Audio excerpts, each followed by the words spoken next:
Менин секциянын аты жашыл экономика. Жашыл экономика дегенде биз кантип түшүнөбүз? Жашыл экономика деген бул жерде экономикадагы анан эмне камтып атат биякта? Экология. Ошол силер үчүн, жеке ар бириңер үчүн, мына ким үчүн эгерде бир таразага экономиканы койсо, экинчи тарабына экологияны койсо, экология үчүн көбүрөөк мындай маанилүүрөөк дегенде ким ошого кошулат? Экология экономикага караганда маанилүүрөөк деп. Экономика экологияга караганда маанилүүрөөк дегенчи ким көтөрүлөт? Мына кичине азыраак экен. Негизи мына бизде илгертеден бери эле кыргыз эл, өзүңөр деле билесиңер да, тиги көчмөн эл болуп, эмне үчүн көчүп жүргөн? Анткени ошол көчүп жүргөндө ошо табият өзү менен кайра өзүнүн мындай соуна келип, жакшы кабына келип, кайра өсүп, бул табиятты биз өлтүрбөйлү, табиятты сактап калайлы деген бир аң сезим, маданият бар болчу да биздечи. Тилекке каршы анан кичине өзгөрүлүп атып, биз табиятка мындай потребительский бир отношение кылып, биз муну талкалаш керекпиз, баарын жеш керек, тонош керек, өлтүрүш керек дегендей мамиле болуп калды. Биздин ошол партиянын негизи ошол программада экологиядагы экономикага караганда приоритет коюлуп атат да.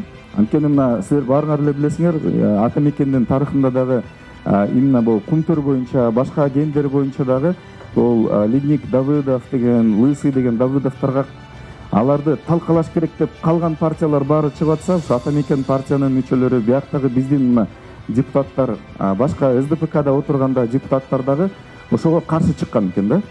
Муну силер өзүңөр кайра карасаңар болот. Эң негизги нерсе, мына биз айтып атабыз. Биздин дагы программабызда 3 Кыргызстандын жарандары бай болуш керек, бактылуу болуш керек, эркин болуш керек деп атабыз. Бактылуу болуш үчүн, бай болуш үчүн, эркин болуш үчүн эмне керек? Ар бир киши күнүгө мына азыр биз дем алып атабыз, туурабы? Кичине 1 мүнөткө дем жетпей калса биз өлүп калабыз. Андан кийин суу, андан кийин тамак. Ошол эгерде биз жакшы жашап албай калсак, анда биз бактылуу боло албайбыз. Ошол үчүн аба таза болуш керек, биринчи очередде. Аба таза болуш үчүн биз, мисалы үчүн, мындай өзүңөр изилдөөлөр жүргүзгөндө көрүп атасыңар, мына Бишкек жылдан жылга мындай кирдеп барып атат. Абасы аябай кир болуп атат. Дүйнөдөгү биринчи орунду алып башап атабыз. Эң кир шаар катары.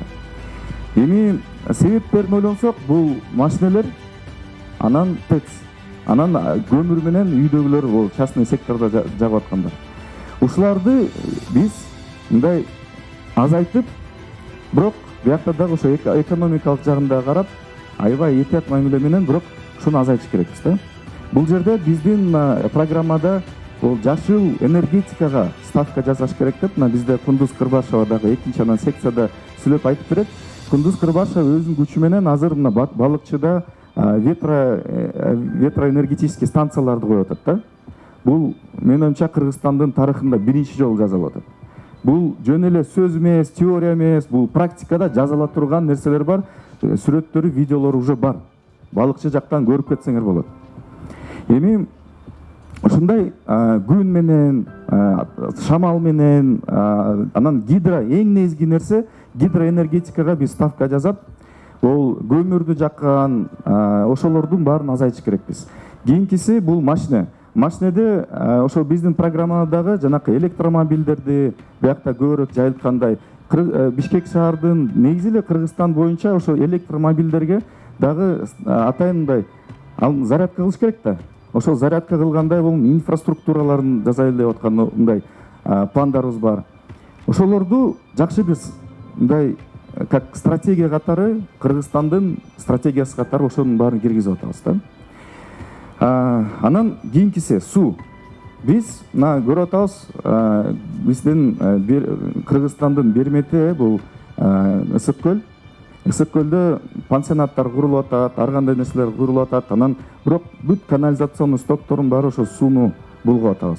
Башка жерлерде деле туристический объекттер салынат, баары сууга кошулуп сууну жаман кылып атат да.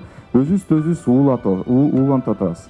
Ошондуктан бияктан дагы бир өзүнчө бир стандарттарды киргизиш керек деп ойлойбуз. Ар бир пансионат салынып атабы, ар бир ушундай ишканалар салынып атабы, ал биздин экологияга жаман таасир тийбеш керек. Анткени бул 1 жылдан кийин кесепети болбосо, бирок 5-10 жылдан кийин биздин балдарыбыздын, биздин жарандарыбыздын кесепети болот да, ден соолугунда. Анан таза аба дедик, таза суу дедик, и таза жер болуш керек. Анткени жерден биз өсүмдүктөрдү өстүрөбүз, жерден чөп өстүрүп, малды багабыз дегенде, ошонун баары таза болбосо, биз тамак аштагы начар болот. Ошондуктан баарыңар эле көрүп атасыңар, акыркы жылдарда салыштырмалуу бизде онкологический оорулар 20% өсүптүр. Кичинекей балдар, өмүркайлар ушу төрөлүп атканда уже 60%га ар кандай оорулар менен төрөлүп атыптыр да. Бул эмнеден? Бул экологиядан, бул туура эмес тамактанып аткандан.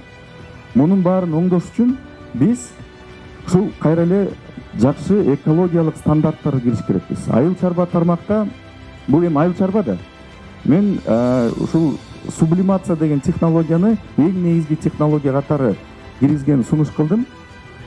Бул билесиңер, бул кыргыздарда дагы гүл азык деген стандарт, мындай кайра иштетүүчү бир технология катары бар. Бул баарын порошокко чейин кургатып, анан мисалы үчүн этти дагы порошокко чейин кургатса болот, сүттү дагы сухой молоко билесиңер, кургатсак болот. Жер жемиштерди бүт барын картошканын, жылда картошка менен бизде дыйкандарыбыз кыйналып атат. Бизде 400 000 дыйканыбыз бар, баары ошо кыйналып атат да. Жылда сатык жагынан кыйналышат. Ортомчулдар аларды жеп салышат. Жаман технологиялар болуп атат. Уулуу заттар сатылып атат, жана пестициддер, ар кандай антибиотиктерди берет, малга дагы ар кандай стимуляторду берет. Ошентип биз өзүбүздүн экологиялык таза деп атабыз, бирок бизде уже таза болбой баратат. Ошол үчүн муну бир жакшы стандарт катары, экологиялык стандарт катары бекитип, аны кайра өндүрүп, сублимация технология менен. Анан чоң жанакы Nestle, Unilever деген компаниялар, мындай дүйнөлүк брендтер менен биргеликте, билесиңер баарыңар, Maggi, Galina Blanca дегендер билесиңер да. Ошолорго биз поставщик катары иштесек болот да. Алар менен келишим түзүп, аларга биз сатсак болот. Андай уже бизде мындай сөз менен сүйлөшүүлөр болду. Мен өзүм былтыр Веве деген шаарга, Швейцарияга барып, Nestle'нин вице-президенти менен сүйлөшүүлөр жүргүзгөм.